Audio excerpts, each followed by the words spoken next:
Hi everyone.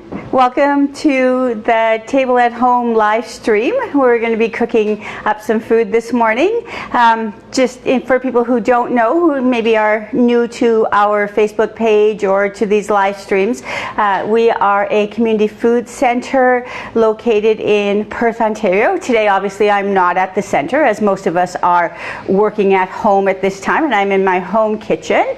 The Table Community Food Center offers a variety of programs, including a good food bank, community kitchen programs for food literacy and food skills, community meals 3 times a week, an advocacy program, and we also have a garden. So because of the pandemic situation, of course, most of us are working at home, and unfortunately, most of our programs have been put on a bit of a hold as we're trying to be physically distant from each other. So we have started this series of live stream videos where we can share some of our skills and our enthusiasm for what we do with you out in the broader community, the big wide world. We do have a few things still going on at the center, so I will just fill you in on those. We are offering our community meals in either a takeout or delivery program. They are available to anyone in the community Monday, Wednesday, and Friday from 4:30 to 6 p.m. if you'd like to pick up, and if you'd like delivery because you can't get out, you're isolated, you're not well, you don't have transportation for any of those reasons, you can call us at 267-6428 at extension 26 and ask for a delivery of a meal within the town of Perth. We are still operating our food bank. It's hamper style now, so that means that you come around to the food bank door at the back of the building, and we will offer you a shelf stable box as well as some fridge items and a bag of produce, and enough for your family to get you through 3 to 5 days. So feel free to come and use our program that way as well if you like. Because gardens have now been declared an essential service, we are going ahead with our gardening program in a slightly modified way.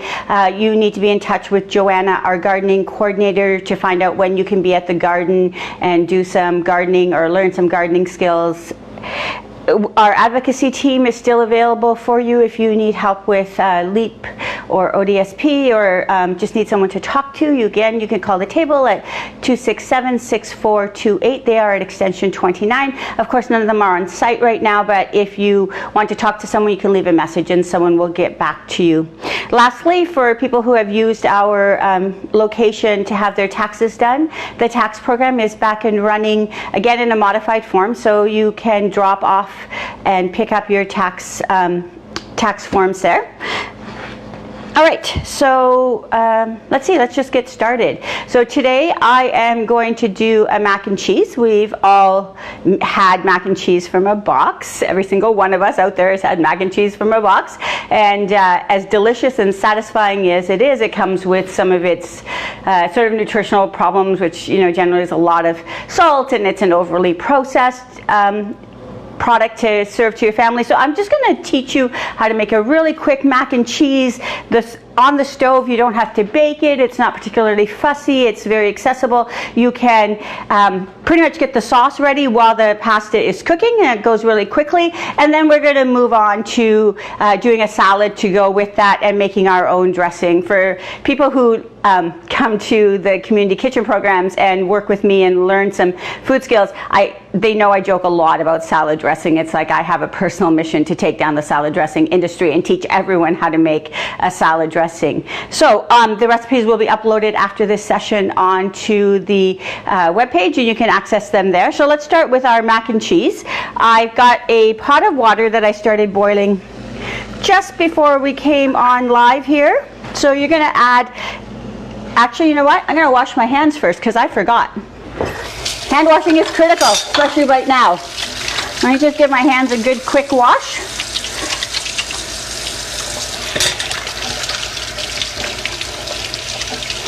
Remember to get all in between your fingers. Use some hot water and some good soap, whatever soap you have around. Give your hands a good dry. So I've got my water up to a roaring boil, or a full boil here, and to that I'm going to add some salt. this is the time you get the salt into the pasta. If you don't want to add salt, that's up to you. But if you add a little bit of salt right now, you might be less inclined to add a lot of salt later. So you add the salt to the water, then you add the pasta to the boiling water, and that gets a little bit of that salt into the actual grain. It's the only time you can get it into the grain.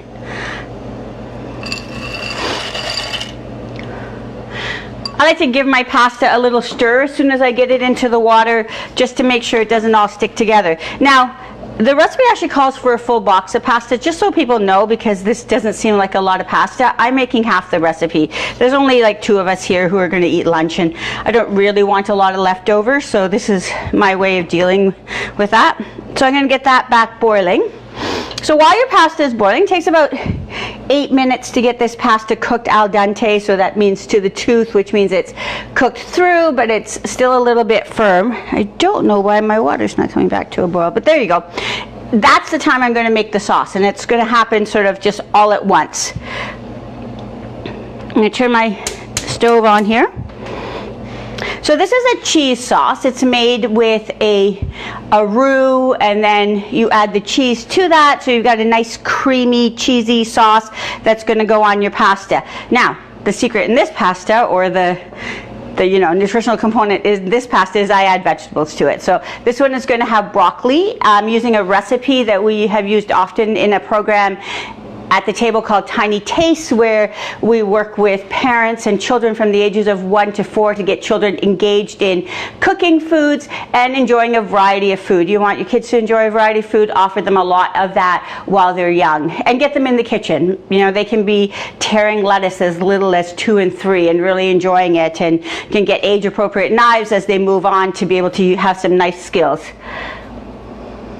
So what I've got here is broccoli.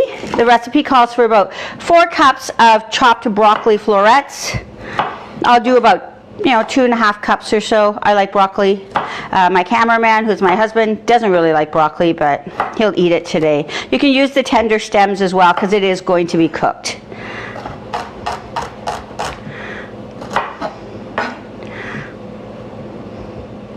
And if you've got a big stem like that left over, you can use it. Just peel it and slice it up. It's actually really lovely. I'm not going to do it right now just because I don't, I want to get all of this in a half an hour. You use it in your stir fries. Let me just take off a little bit more and get myself about 2 cups of broccoli here.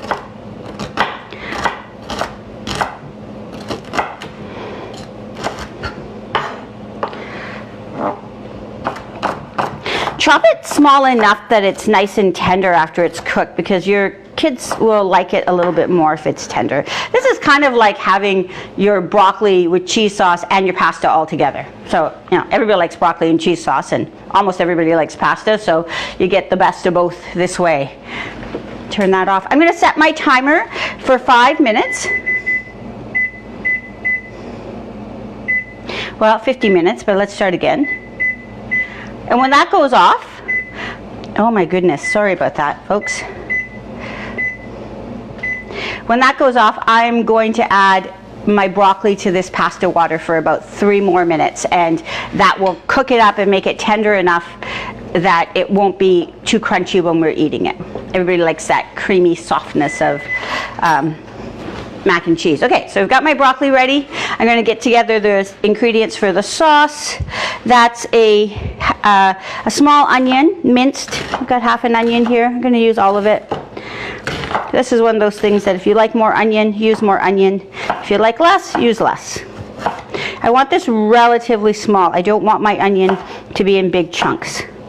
Remember to curl your fingers under. That way you'll know when to stop. You won't have a little slice of your finger in your food.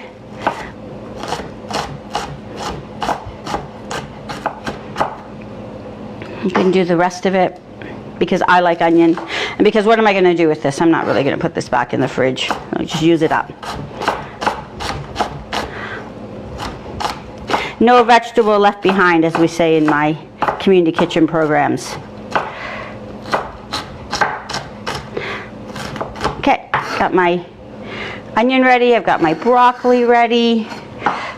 I've got garlic that's going into my sauce. If you haven't done fresh garlic the best way, just take your palm of your hand, take your garlic clove, put your knife on it, press. That'll break the skin so that you can pop your garlic clove out very easily. You can use garlic powder if you're not a fresh garlic fan. You don't have to use garlic if you don't like garlic. If you're one of those super organized people that keeps their garlic already minced, just go ahead and add about half a teaspoon into this. Get that all chopped up. All right, we're going to move over and we're going to start working on the sauce now that we have the veggies for the sauce done. I'm going to move my pasta to the back burner so that I can get you guys up at the front here watching the sauce be built.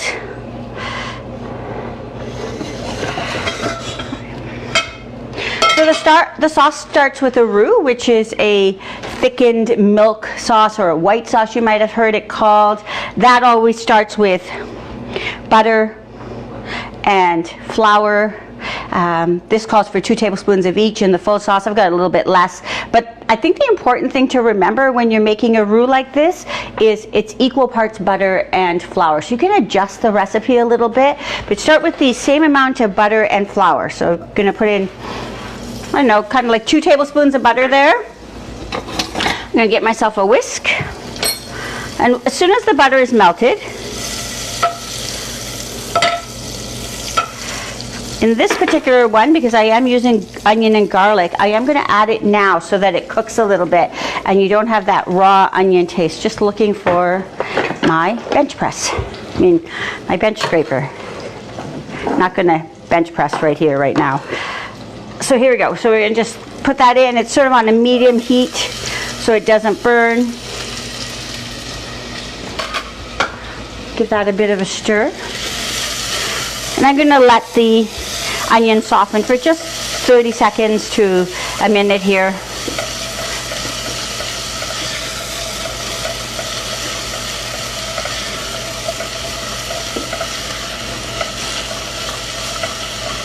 So I'm doing all this real time so that you can see how quickly it comes together. That this isn't, you know, a mac and cheese that you're going to spend hours on and think, well, now I'm going to spend my whole day making mac and cheese.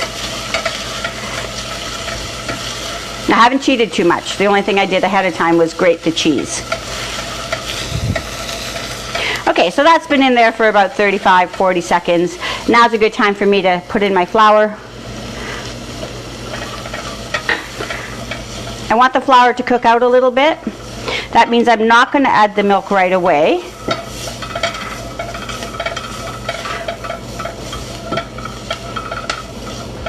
Turn it down so I don't burn it. I'm just going to let it cook for, again, 35-40 seconds so the flour cooks out, because that means then you won't get that like raw flour taste in your resulting cheese sauce. Do you use anything other than butter to make the roux? Question from Facebook. Question from Cedar. Oh, hi Cedar. Yes, you can use oil. I mean, I have used oil, I've used margarine, I've used a combo of butter and oil. You get a richer flavor when you use butter, but you can definitely use oil if you're not a butter person. But it does have milk in it, so you're still getting dairy. So there's the timer on our broccoli. So in goes the broccoli for about 3 minutes. And I'll give that a little stir. Get that cooking. All right. Let's see if I can set my timer again. There we go, 3 minutes on that. Now this recipe calls for 2.5 cups of milk for the full one. I'm going to use about 1.5 cups for my sauce. I'm just going to add the milk in. If all goes well, the flour butter mixture will have thickened my milk. Now, sometimes it doesn't thicken, so then you have to add a little flour or water slurry to it to thicken it up. Heating your milk ahead of time, which I didn't do, actually helps it thicken up a little quicker. So what I'm looking for is sort of a smooth, thick sauce. I'll stir it for a bit. Actually, I'll just keep stirring it while the broccoli cooks. So if you didn't like broccoli, you could use other things in this. You could use some, it's kind of a nice pasta because it's seasonal. So you can use whatever's going at that time. You can use a little at this time, peas would be nice, or And spinach. you add sausage. Somebody wants to add sausage, go for it. I think that's great. If that's, you know, something that will make that taste really great for you, then for sure. Just cook your sausage first.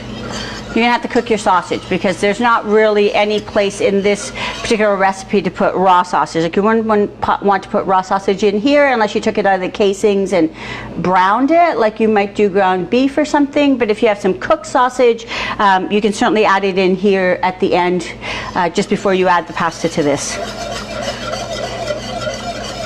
So as I was saying, it's a very seasonal recipe. So in the springtime, you could use something like asparagus or peas or a bit of spinach. If you're using spinach, you don't really need to dump it in here to cook. The heat of the pasta and the sauce will cook that spinach out perfectly. The same with frozen peas. If you're using fresh peas that just came out of the shell because you bought some, or everybody's gardening this year, maybe later in the summer you're going to have some fresh peas and you shelled them, then definitely put them in the pasta for, you know, not 3 minutes, maybe a minute, just to cook them down. I don't know if people can see this, but it is starting to thicken up. Or squash. Squash in the fall would be amazing, right? You could roast it or pan fry it until you got it really nicely caramelized. That would be so delicious. I don't know, some other, broccoli's great. Cauliflower, if you like cauliflower, would be a great addition to this, or maybe a mix of broccoli and cauliflower. Oh, I should have done that. We had a cauliflower that I'm looking for some ideas around. Okay, so you can see around the edges there, it's really nice and bubbly, and it's really thickening up. One way to tell how, you know, if you're roux, or basically this is a savory custard, right? It's a thickened milk product, is get it onto a spoon, and if you can run your finger through it and it stays apart like that, that means it's pretty much done. It's binding and holding, so I'm just going to leave that there. Down to 7 seconds on my broccoli. Perfect time to get that pasta dumped.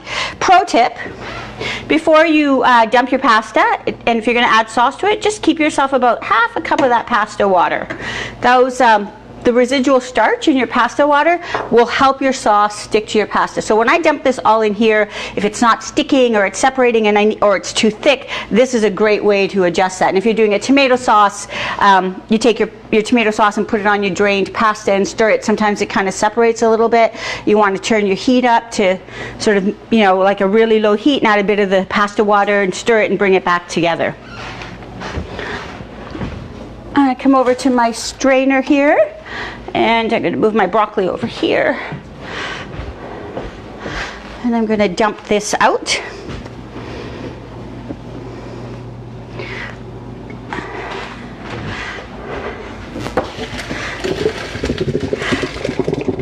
Now you do not need to add, you know, cold water to this or anything. You just can give it a good hard shake to get as much of the water off as possible. The last little flavor addition to our sauce is a bit of Dijon mustard. Uh-oh. Uh-oh, my cameraman's going to have to open that for me. Oh, it's really... Hold on, stand by. That's funny. Thank you. Okay, there you go. Not planning ahead. So just going to add about half a teaspoon of Dijon mustard. Dijon mustard adds a lot of nice tangy flavor to this kind of sauce. Again, if you're not a fan, no need to worry. And now we're going to stir in the cheese. The recipe calls for, I think, about 1.5 cups of grated cheese. I've got about a cup here. I'm using an old white cheddar. The cheese that you use in here is completely up to you. You can use a mix of cheeses if you like. You can use a milder cheese like a medium cheddar or a marble. But one little tip I will give you is that if you like cheese and maybe are watching your calories or watching your budget a bit, if you use an extra old or an old, you'll use a little less and you'll get a lot of cheese flavor. Like if you're using a milder cheese, you're going to want more for it to taste cheesy. So this is using an older cheese, which is something that we do at work all the time, just allows you to have that cheesy flavor without too much cheese if you don't want to use it all in one place. But hey, maybe you like tons of cheese and just want to load it on. That's okay. You can adjust things like that. So if you come and take a look, you can see that my sauce is really creamy and smooth. I'm going to add just a pinch of salt to that. I'm going to add a pinch of black pepper to that. Give it a stir. And now I'm going to add my pasta into that.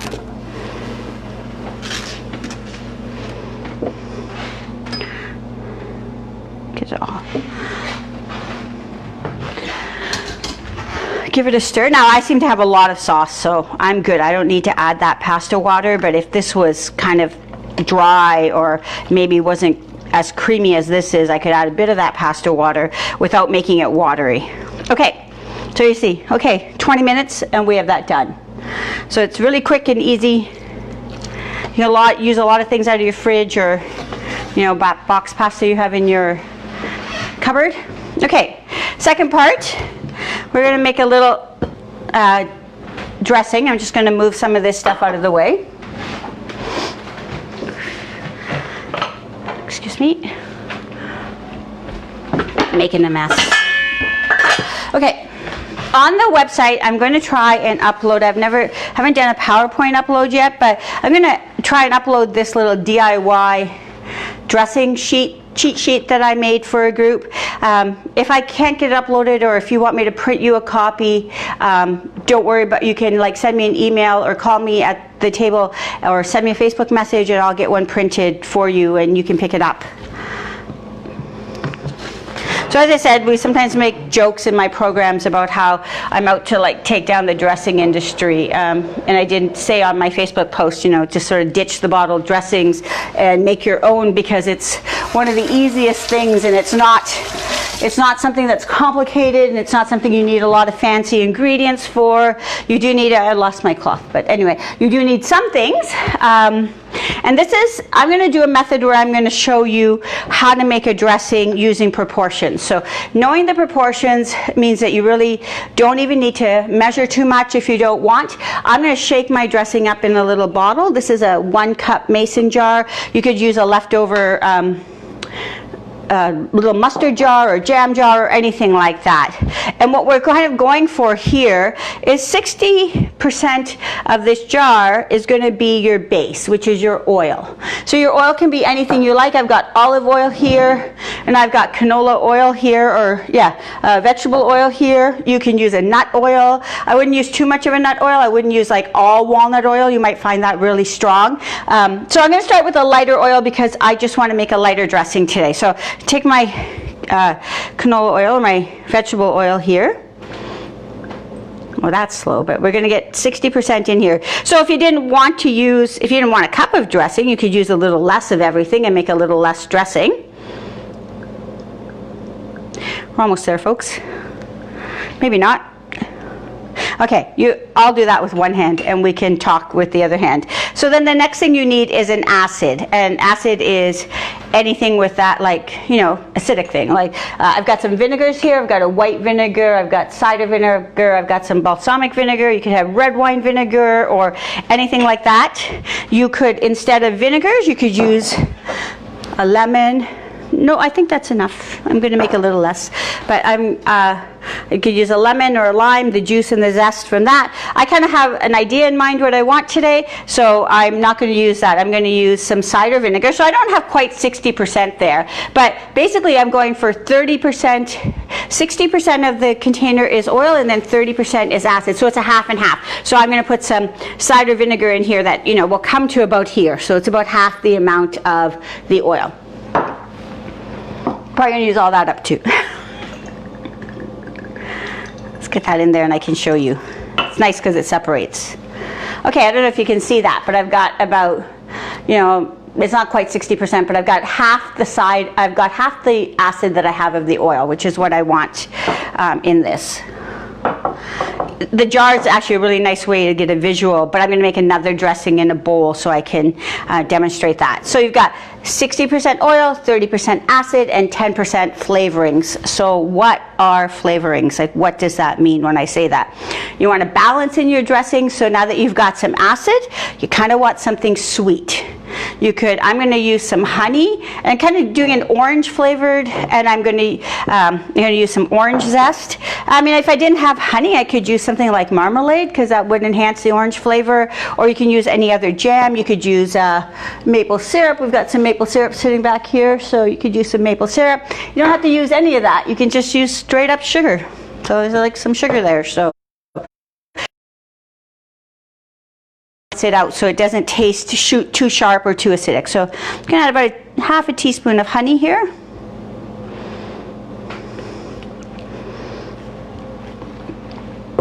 And then I'm going to flavor it. As I said, I kind of want to go, I have some orange zest. I made a cake with some orange zest in it on the weekend and have a lot left. So I'm just going to add a little pinch of orange zest to this. Because my main course for my lunch is a little heavier of a course with the milk and the pasta, I'm going to go with a fresher, lighter sort of salad dressing for that. I went outside to the garden and discovered that, you know, my tarragon is up. I love tarragon. So I'm going to chop up some tarragon here, put that in my dressing.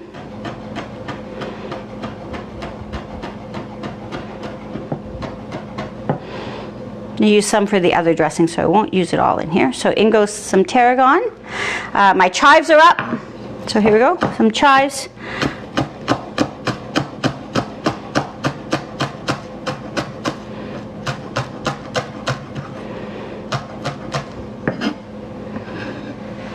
Here go my chives. I don't think I'll use the parsley. I'm going to put a little pinch of salt and pepper in here.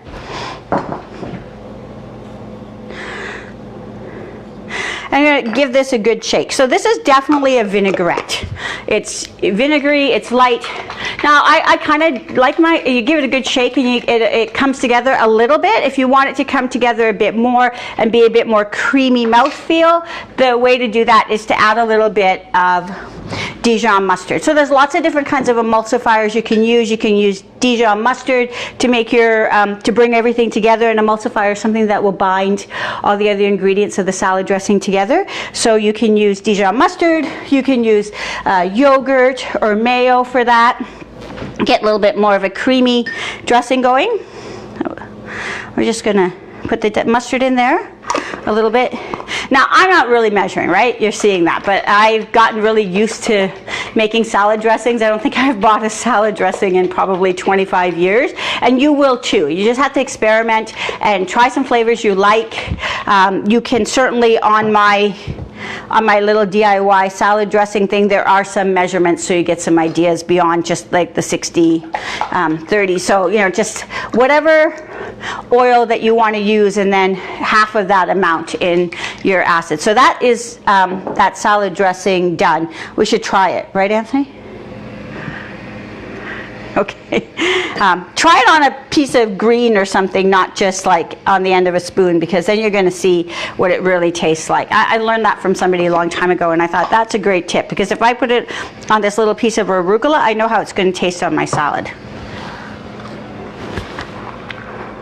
Yeah, that's good, but it's still kind of sharp. I could use a little bit more honey, and I could use another pinch of salt.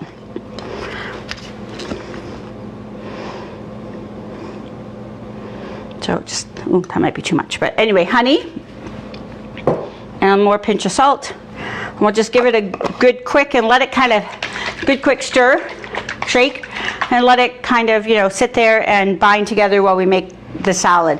So as I said earlier, we've got kind of a creamy, richer kind of meal going, so that the salad I want to make is a relatively light and fresh salad. So I've got some lettuce here in a bowl, and maybe you'll notice, maybe you can come in, is that there's some ice cubes and water in that bowl. This lettuce was kind of feeling like it maybe wasn't going to be so great, but this is a great way to freshen up some lettuce or some other soft vegetables that you have. A little bit of water, some ice cubes, or put it in the fridge for a little while. I started a bit late, so I used ice cubes.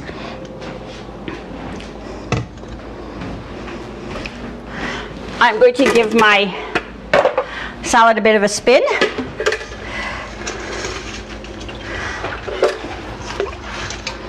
So this is going to be loud for a second. I can move this up here on the counter.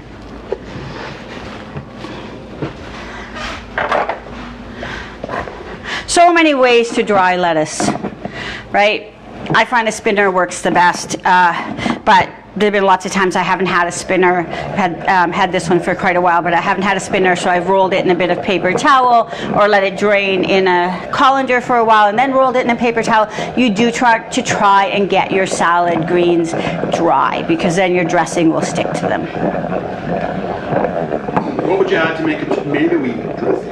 A tomatoey dressing, a bit of tomato paste. You could add a bit of tomato paste. You could add some garlic, some herbs that go nicely with tomatoes, like basil. I might use the honey again as a sweetener. How does that sound to you? Whoever's out in Facebook. Okay, there we go. So I've got my greens almost dry. They've got a little bit of wet on them, so I'm going to take the water out and spin them again. And as I said, I'm going for kind of a fresh, light, sweeter salad. Maybe if you were having a lighter meal, maybe a grilled chicken or something like that, then maybe a more sturdy salad might be a good option, like something like tomatoes and cucumbers and peppers. Okay, just give my knife a little rinse too. So all I'm putting on my salad are my greens and a little bit of cucumber that I've got here. I'm going to take the plastic off that. Give that a little rinse too. Doesn't hurt to rinse your food, especially right now. And I'm going to slice this cucumber thinly. Oops.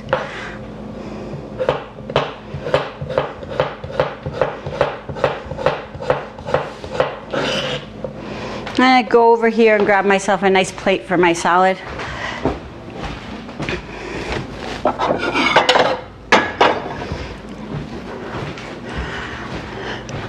Okay, so then I'm just going to build a little salad here. I'm going to grab some of my lettuce, take the tough bits off, rip it into your bowl.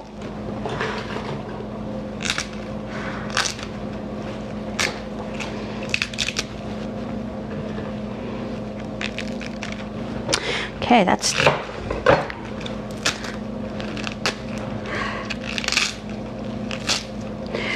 and to this lettuce, I'm actually going to add some arugula for a little. It's kind of got a sharp, peppery taste, but the baby arugula is very mild, so it's when it's really big. So a little bit of arugula, some of my cucumbers on top.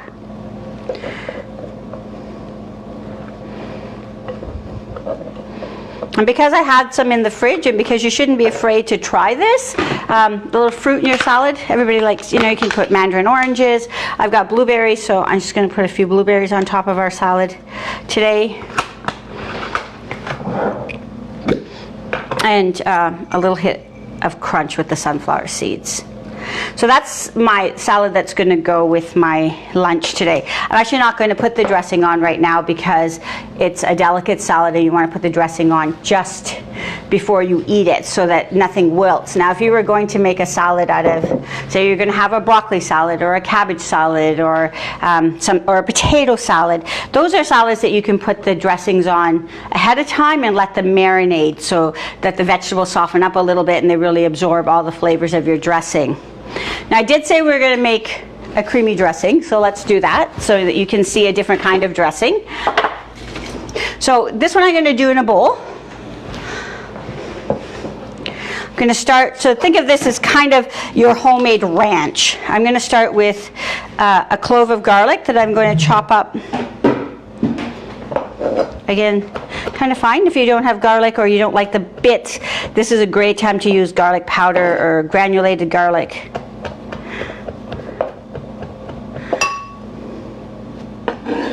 So that goes in there. So the portions here are a little bit different because we're not using so much oil. The 60% is your base, which is your milky ingredient. In my case, I'm going to use a combination of some mayonnaise and some yogurt. I'm going to put in all these chives because those ranch dressings have onion and other herbs in them. Put all the chives. I'm going to put in the rest of my tarragon. You could use oregano. You could use a dry mix, an herb mix of some sort. I'm also going to add to this one some parsley.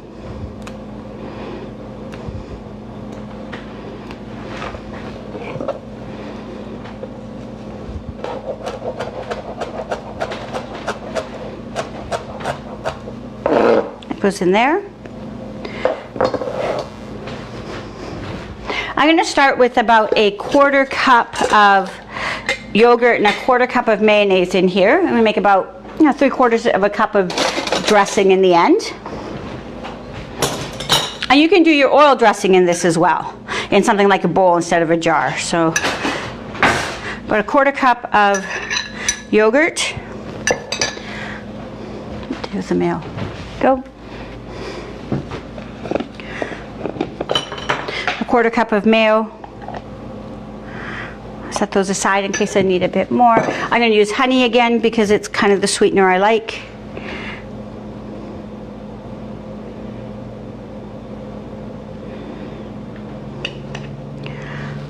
I am actually going to add a bit of acid and a bit of oil in here for the balance. So I'm going to add about a teaspoon of white vinegar and about a teaspoon or so of olive oil, some salt, some black pepper, again the mustard because it adds flavor and also is a great emulsifier. And then once you have everything in here, all you need is a fork or a little whisk, and you can just put it all together. Just a little whisk and just put it all together, and I've got like a little homemade ranch dressing or dip for something. Okay, let's serve up some of the mac and cheese so you can see what it looks like. Bowl here, and it's cooled down a bit, but still warm at the bottom. And you can see it's still really creamy and delicious looking, actually. Kind of hungry now. If you like a crunchy topping, you could sprinkle some breadcrumbs on here, and they add like a little crunchy topping to that. Okay, but I'm going to eat mine like that. Thank you very much for joining us today. Join us again at 1 o'clock on Thursday for our next Facebook Live stream. Have a great day, everyone.